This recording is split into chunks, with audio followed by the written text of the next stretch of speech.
ఇది బాలకాండం కథను సులభమైన తెలుగు భాషలో. రాముడు మరియు అతని సోదరుల జననం. అయోధ్య అనే రాజ్యంలో దశరథ అనే మంచి రాజు ఉండేవాడు. ఆయనకు చాలా కాలం పాటు పిల్లలు లేకపోవడంతో బాధపడేవాడు. ఒక యజ్ఞం చేసిన తర్వాత ఆయన 3 రాణులకు 4 కుమారులు పుట్టారు: రామ, లక్ష్మణ, భారత, శత్రుఘ్న. రాముడు పెద్దవాడు, చాలా మంచివాడు, ధైర్యవంతుడు, విధేయుడు. విశ్వామిత్రుడితో రాముడు ఒక ఋషి. విశ్వామిత్ర వచ్చి రాముణ్ణి తన యజ్ఞాన్ని రాక్షసుల నుంచి కాపాడమని కోరాడు. రాముడు, లక్ష్మణుడు ఆయనతో వెళ్లారు. మార్గమధ్యంలో తటక అనే రాక్షసిని సంహరించాడు, యజ్ఞాన్ని రక్షించాడు. శివుడి విల్లు విరగడం తర్వాత వారు మిథిలా రాజ్యానికి వెళ్లారు. అక్కడ రాజు జనక ఉండేవాడు. ఆయన కుమార్తె సీత వివాహం కోసం ఒక పరీక్ష పెట్టాడు. శివ యొక్క గొప్ప విల్లుని ఎత్తి విరగగలిగిన వాడు ఆమెను పెళ్లి చేసుకోవాలి. ఎవరూ చేయలేకపోయారు, కాని రాముడు సులభంగా విల్లు విరిచాడు. రామసీతల వివాహం. రాముడు సీతను వివాహం చేసుకున్నాడు. అతని సోదరులు వివాహం చేసుకున్నారు: లక్ష్మణుడు, ఊర్మిళ, భరతుడు, శత్రుఘ్నుడు. జనకుని కుటుంబంలో ఉన్న ఇతర యువతులు. పరశురాముడితో భేటీ తిరిగి వస్తుండగా పరశురామ అనే మహావీరుడు రాముణ్ణి సవాల్ చేశాడు. రాముడు తన శక్తిని చూపించి వినయంతో ప్రవర్తించాడు. పరశురాముడు రాముడి గొప్పతనాన్ని అంగీకరించాడు. బాలకాండం ముగింపు. రాముడు సీతతో కలిసి అయోధ్యకు తిరిగి వచ్చాడు. అందరూ ఆనందంగా ఉన్నారు. నీతి: పెద్దల మాట వినాలి, ధైర్యంగా ఉండాలి. కిష్కింధాకాండ చిన్న కథ. శ్రీరాముడు మరియు లక్ష్మణుడు సీతాదేవి కోసం వెతుకుతూ అడవిలో తిరుగుతుంటారు. వారికి హనుమంతుడు కలుస్తాడు. అతను వారిని వానర్రాజు సుగ్రీవుడి దగ్గరికి తీసుకెళ్తాడు. సుగ్రీవుడు తన అన్న వాలి తన రాజ్యాన్ని దక్కించుకుని తనను దూరం చేశాడని చెప్తాడు. రాముడు సుగ్రీవుడికి సహాయం చేస్తానని చెప్తాడు. ప్రతిగా సుగ్రీవుడు సీతను వెతికే పనిలో సహాయం చేస్తానని మాట ఇస్తాడు. రాముడు వాలిని సంహరించి సుగ్రీవుణ్ణి మళ్లీ రాజుగా చేస్తాడు. తర్వాత సుగ్రీవుడు తన వానర సైన్యాన్ని అన్ని దిశల్లో సీత కోసం వెతకమని పంపుతాడు. హనుమంతుడు దక్షిణ దిశలో వెళ్తాడు. అక్కడ్నుండి కథ ముందుకు సాగుతుంది. నీతి: నిజమైన స్నేహం అంటే ఒకరికొకరు సహాయం చేయడం, మాట నిలబెట్టుకోవడం. సుందరకాండ సంక్షిప్త కథ. తెలుగులో సీతమ్మను వెతకడానికి వానరసేనలో నుండి హనుమంతుడు సముద్రాన్ని దాటి లంకకు వెళ్లాలని నిర్ణయించుకుంటాడు. అతను తన శక్తిని గుర్తు చేసుకుని పెద్దవాడై సముద్రాన్ని దాటుతాడు.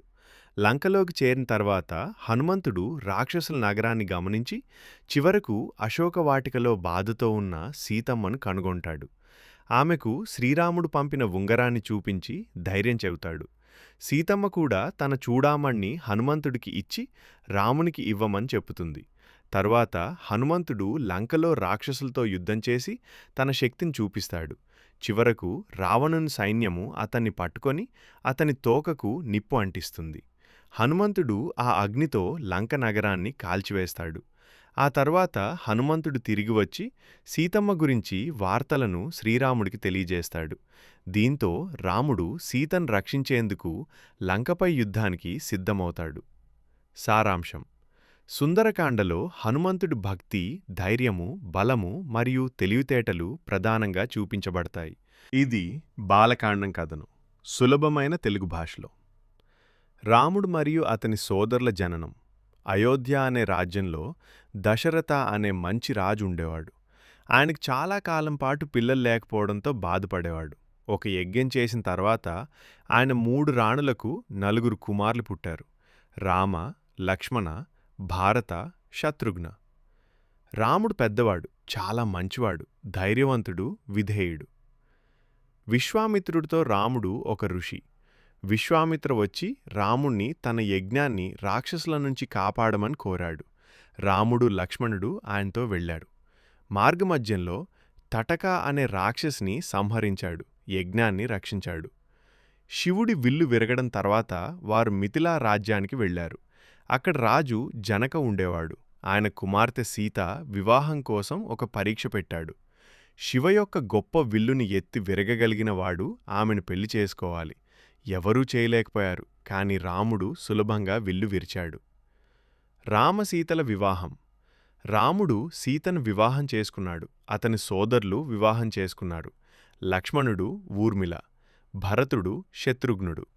జనకుని కుటుంబంలో ఉన్న ఇతర యువతులు. పరశురాముడితో భేటీ తిరిగి వస్తుండగా పరశురామ అనే మహావీరుడు రాముణ్ణి సవాల్ చేశాడు. రాముడు తన శక్తిని చూపించి వినయంతో ప్రవర్తించాడు. పరశురాముడు రాముడి గొప్పతనాన్ని అంగీకరించాడు. బాలకాండం ముగింపు. రాముడు సీతతో కలిసి అయోధ్యకు తిరిగి వచ్చాడు. అందరూ ఆనందంగా ఉన్నారు. నీతి: పెద్దల మాట వినాలి, ధైర్యంగా ఉండాలి. అరణ్యకాండ. చిన్న కథ. శ్రీరాముడు, సీతాదేవి, లక్ష్మణుడు అడవిలో వనవాసం చేస్తూ ప్రశాంతంగా జీవిస్తున్నారు. ఒకరోజు శూర్పణఖ రాముణ్ణి చూసి అతనిపై ప్రేమపడుతుంది. రాముడు తిరస్కరించడంతో ఆమె కోపంతో సీతను హాని చేయాలని ప్రయత్నిస్తుంది. అప్పుడే లక్ష్మణుడు ఆమె ముక్కు కోస్తాడు. దీంతో శూర్పణఖ తన అన్న అయిన రావణుడి దగ్గరికి వెళ్లి ఫిర్యాదు చేస్తుంది. రావణుడు సీతను అపహరించాలని యోచిస్తాడు. మారీచుడి సహాయంతో బంగారు జింకగా మారి రాముణ్ణి దూరంగా తీసుకెళ్తాడు. రాముడు, లక్ష్మణుడు లేని సమయంలో రావణుడు ఋషిగా వేషం వేసుకుని సీతను అపహరించి లంకకు తీసుకెళ్తాడు. జటాయువు రావణుణ్ణి ఆపటానికి ప్రయత్నిస్తాడు, కానీ తీవ్రంగా గాయపడతాడు. తర్వాత రాముడు, లక్ష్మణుడు వచ్చి సీత కనిపించక బాధపడతారు. జటాయువు ద్వారా నిజం తెలుసుకుని సీతను రక్షించడానికి వెతకడం ప్రారంభిస్తారు. నీతి: చెడు ఎప్పటికీ నిలవదు, ధర్మం చివరకు గెలుస్తుంది. ఇది అయోధ్యకాండం. కథను సులభమైన తెలుగు భాషలో. రాముడి పట్టాభిషేకం సిద్ధం. అయోధ్యలో రాజు దశరథ తన పెద్ద కుమారుడు రామను రాజుగా చేయాలని నిర్ణయించాడు. అందరూ చాలా సంతోషించారు. కానీ ఒక సమస్య వచ్చింది. కైకేయి వరాలు. రాజు భార్య కైకేయికి ముందిచ్చిన 2 వరాలు గుర్తొచ్చాయి. ఆమె ఇలా కోరింది: 1. తన కుమారుడు భరత రాజు కావాలి. 2. రాముడు 14 సంవత్సరాలు అడవికి వెళ్ళాలి. రాజు దుఃఖంతో ఉన్న మాట తప్పలేక అంగీకరించాడు. రాముడు వనవాసం. రాముడు ఎలాంటి కోపం లేకుండా తన తండ్రి మాట వినాడు. ఆయనతో పాటు సీతా, లక్ష్మణ అడవికి వెళ్లారు. దశరథుడి మరణం. రాముడు వెళ్ళిపోవడంతో రాజు దశరథ చాలా బాధపడి చివరకు మరణించాడు. భరతుడి తిరుగు. భరతుడు ఆ సమయంలో రాజ్యంలో లేడు. తిరిగి వచ్చి జరిగిన విషయాలు తెలుసుకొని చాలా బాధపడ్డాడు. అతను తన తల్లి కైకేయిపై కోపపడ్డాడు మరియు రాముణ్ణి తిరిగి తీసుకురావడానికి అడవికి వెళ్ళాడు. రాముడి నిర్ణయం. భరతుడు రాముణ్ణి రాజ్యం తిరిగి స్వీకరించమని అడిగాడు. కాని రాముడు ఇలా అన్నాడు: తండ్రి మాట తప్పకూడదు, అందుకే అడవిలోనే ఉండాలని నిర్ణయించాడు. భరతుడి ధర్మం. భరతుడు రాముడి పాదుకలను తీసుకుని వాటిని సింహాసనంపై పెట్టి తాను రాజుగా కాకుండా రాముడి ప్రతినిధిగా పాలించాడు. అయోధ్యకాండం ముగింపు. రాముడు అడవిలో జీవనం ప్రారంభించాడు. భరతుడు అయోధ్యలో ధర్మంగా రాజ్యం నడిపించాడు. నీతి: మాట నిలబెట్టుకోవడం చాలా ముఖ్యం. తల్లిదండ్రుల మాట వినాలి, నిజాయితీ. ఉత్తరకాండ. సంక్షిప్త కథ. తెలుగులో లంక యుద్ధం తర్వాత శ్రీరాముడు అయోధ్యకు తిరిగి వచ్చి రాజ్యాన్ని పాలిస్తాడు. ప్రజలు సంతోషంగా జీవిస్తారు. కానీ కొందరు ప్రజలు సీతమ్మ గురించి అనుమానాలు వ్యక్తం చేస్తారు. రాజధర్మాన్ని కాపాడేందుకు రాముడు బాధతో సీతమ్మను అరణ్యానికి పంపిస్తాడు. ఆ సమయంలో ఆమె గర్భవతిగా ఉంటుంది. అరణ్యంలో మహర్షి వాల్మీకి ఆశ్రమంలో సీతమ్మ నివసిస్తూ 2 కుమారులు లవుడు, కుశుడు జన్మిస్తారు. వాల్మీకి మహర్షి వారిని విద్యాబుద్ధులు నేర్పించి రామాయణ కథను వారికి చెప్పిస్తాడు. తర్వాత వారు అయోధ్యలో రామాయణాన్ని గానం చేస్తారు. ఆ గానం విని రాముడు వారు తన కుమారులను తెలుసుకుంటాడు. తరువాత సీతమ్మ తన పవిత్రతను మరోసారి నిరూపించేందుకు భూమాతను ప్రార్థించి భూమిలో కలిసిపోతుంది. చివరికి రాముడు తన అవతారాన్ని ముగించి సరయూ నదిలో ప్రవేశించి లోకాన్ని విడిచిపెడతాడు. సారాంశం. ఉత్తరకాండలో రాముని రాజధర్మం, సీతమ్మ త్యాగం మరియు జీవితంలోని కర్తవ్యాలు ప్రధానంగా చూపించబడతాయి. యుద్ధకాండ. సంక్షిప్త కథ. తెలుగులో శ్రీరాముడు సీతమ్మను రక్షించడానికి వానరసేనతో కలిసి లంకపై యుద్ధానికి సిద్ధమవుతాడు. సముద్రాన్ని దాటడానికి వానర్లు రాళ్లతో రామసేతు నిర్మిస్తారు.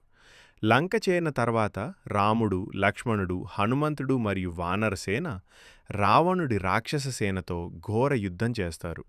ఈ యుద్ధంలో అనేక రాక్షసులు మరియు వానర్లు మరణిస్తారు. రావణుడు కుమారుడు ఇంద్రజిత్, మేఘనాథుడు తన మాయాశక్తులతో యుద్ధం చేస్తాడు. ఒకసారి లక్ష్మణుడు గాయపడతాడు. అప్పుడు హనుమంతుడు సంజీవని పర్వతాన్ని తీసుకొచ్చి లక్ష్మణుణ్ణి రక్షిస్తాడు. చివరికి రాముడు మరియు రావణుడి మధ్య భయంకరమైన యుద్ధం జరుగుతుంది. రాముడు తన బాణంతో రావణుణ్ణి సంహరిస్తాడు. రావణుడి మరణం తర్వాత సీతమ్మను రాముడు కలుసుకుంటాడు. ఆమె పవిత్రతను నిరూపించడానికి అగ్ని పరీక్ష ఇస్తుంది. అనంతరం రాముడు, సీతమ్మ, లక్ష్మణుడు అయోధ్యకు తిరిగి వెళ్ళి రాముని పట్టాభిషేకం జరుగుతుంది. సారాంశం: యుద్ధకాండలో ధర్మం అధర్మంపై గెలిచిన విధానం, రాముని పరాక్రమం మరియు హనుమంతుడి సేవాభావం ప్రధానంగా చూపించబడ్డాయి.